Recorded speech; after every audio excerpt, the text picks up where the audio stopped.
overwhelm often comes more from not knowing what to do next than having too much to do.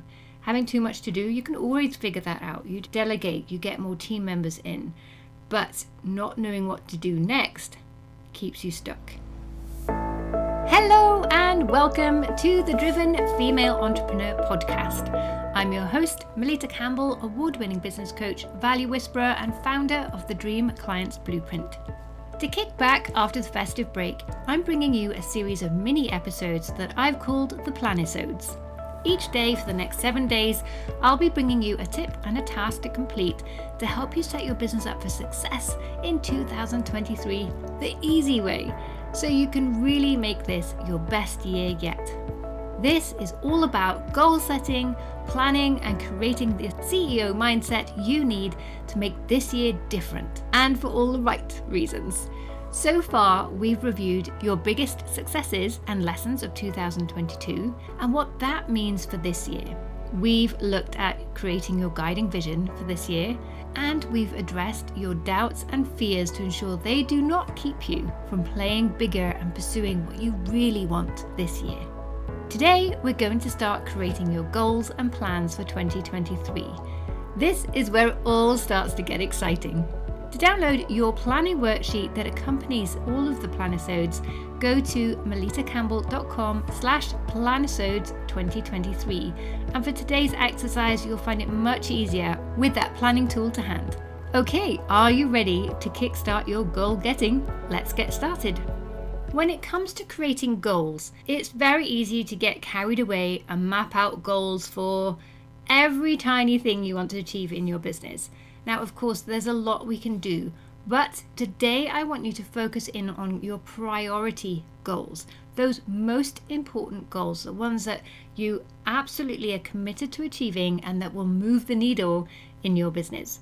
Today's task is in two parts. For the first part, you're going to use a balance wheel. So if you have downloaded the worksheet, you can get it now from melitacampbell.com/Planisodes2023. You will see on, I think it's sheet 3, called balance wheel, you'll see two diagrams in there. And it's like a dartboard with each segment given a different name or a different focus. So we've got team, clients, finances, offers, sales and marketing, processes, leadership, and productivity. And what I want you to do is use the first balance wheel and assess where you are today. On a scale of 0 to 10, 10 being amazing and 0 being really rubbish, how happy are you with the number of clients that are flowing into your business?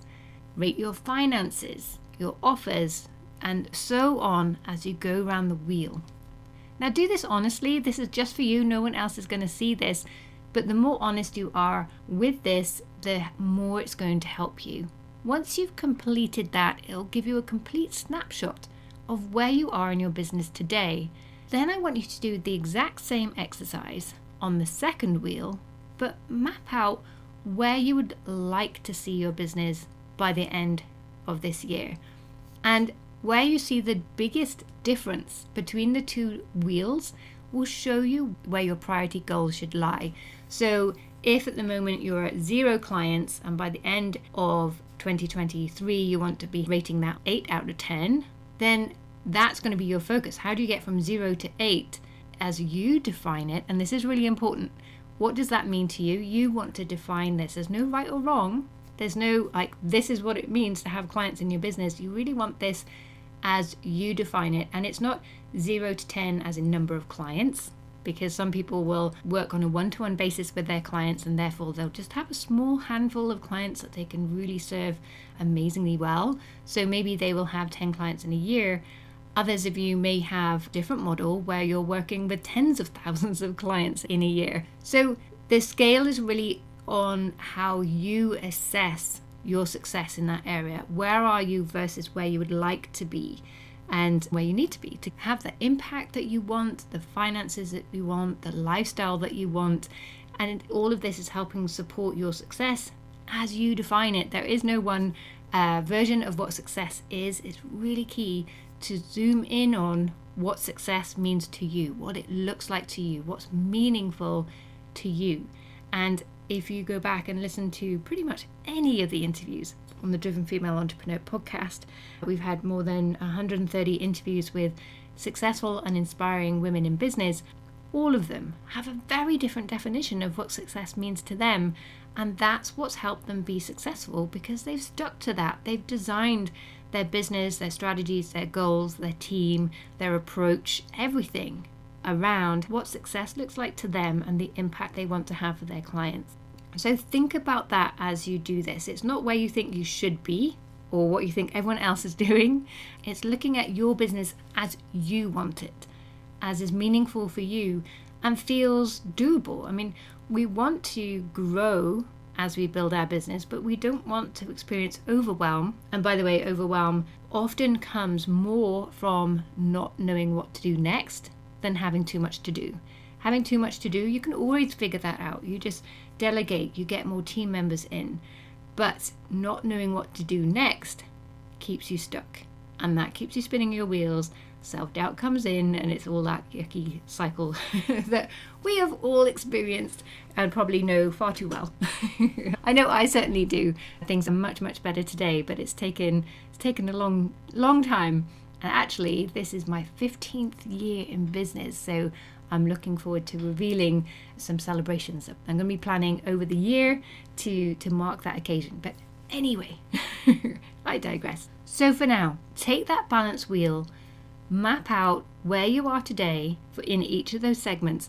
And if some of these segments aren't as meaningful for you as something else, maybe on here we've got productivity, maybe you want to relabel that health. Or maybe you don't have a team and that one's irrelevant for you, so you want to put in there maybe it's fun. Having fun and joy is a really, really important thing to strive for as well. You don't want to be all work and no play. That doesn't help anything. And so if any of these don't speak to you, you can of course reword them. This is just a framework to help you get started. So work on that balance wheel, map out where you are today, where you'd love to be in 12 months time, and see what the difference is on where you need to focus your time, energy and resources to get the results that you want. And once you've done that, then it's time to move on to the second part of today's task. Hi, I wanted to pop in here with a quick message for those of you who are serious about moving your business forward this year and having a greater impact for more clients. I've got your back. I'm here to guide and support you every step of the way through my business and mindset coaching.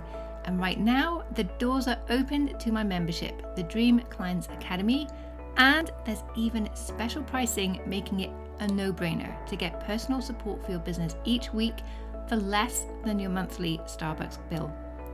Check it out at melitacampbell.com/academy.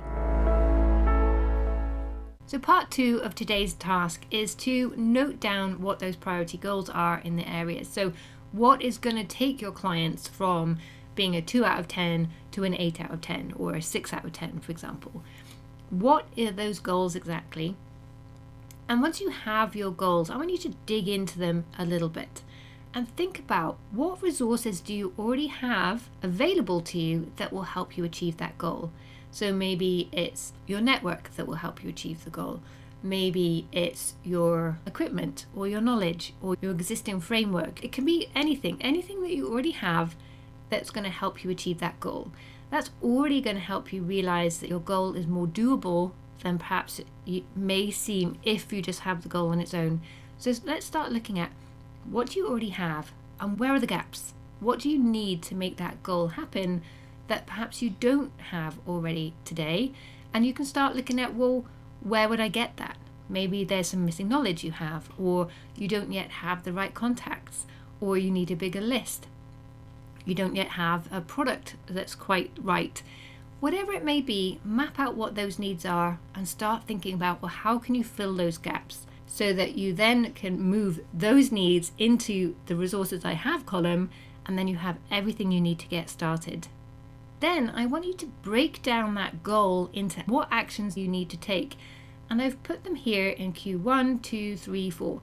Now for Q1, you're probably going to have quite a lot of detail. And for Q4, maybe not so much because it's further out. You're not quite there yet. maybe you don't have the tools and resources you need, or you're not quite clear on the actions just yet. That's fine. But I've put them all in a column so that you can map all of your goals, and then you can go down and see the actions. Because what I see very often, people create lots of goals, like, yes, I'm going to make all of this happen. Then when they map out the actions, they all pile up. And so you may go down your Q1 actions and realize, oh my goodness, I have got so much to do. I can't do this on my own. So then you have a choice. You either delegate, build your team, or you delay some of your goals for later, or you strip out the actions, look at how you can make it simpler. Maybe there's a different system that you could use, or you can make different choices. So you want to make sure that your Q1 actions are doable given the time that you have to put into your business and to dedicate to this. And you can note down how long you think each one is going to take you.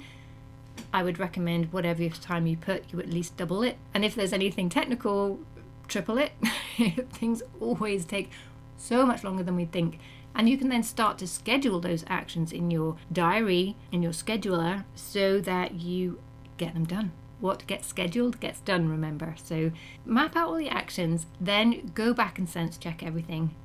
Is it doable? Is everything you've put realistic? And remember, you're going to have your daily actions. So every day we answer our emails, we post on social media, we create our content, we reach out to new clients, we follow up with people, we have sales calls. All of these things take time. So we need to make sure that our actions can be fitted in around our business as usual schedule as well, so they don't throw that off track either. So you want to use this to map out your priority goals and sense check everything. Make sure you know what you've got, know what you need, and how you're going to get that, and then make sure that all of the actions are doable. You have the time and resources to put those into action. Because there's nothing worse than setting a great goal, being all excited about it, and never being able to make that happen just because you've overextended yourself. So this is going to help you to achieve that. So that's your task for today. Create your balance wheel, decide where your priority goals should lie, and then use the goal sheet to map out those goals and fill in the actions. So have fun with this exercise. Enjoy dreaming big, and let me know what has come out of today's task for you and what priority goals you'll be working towards this year in the Driven Female Entrepreneur Facebook group. I'll be there to answer any questions and give you further support where needed. And remember to visit melitacampbell.com/Planisodes 2023 to access all of these episodes together, as well as download your fillable planning worksheet. And if you enjoyed the show, leave a review and share this podcast with your network and business besties. It really helps the show so much, and I really appreciate your support. And of course, the bigger the show gets, the bigger the guests get. I've been your host, Melita Campbell, and I look forward to seeing you again tomorrow.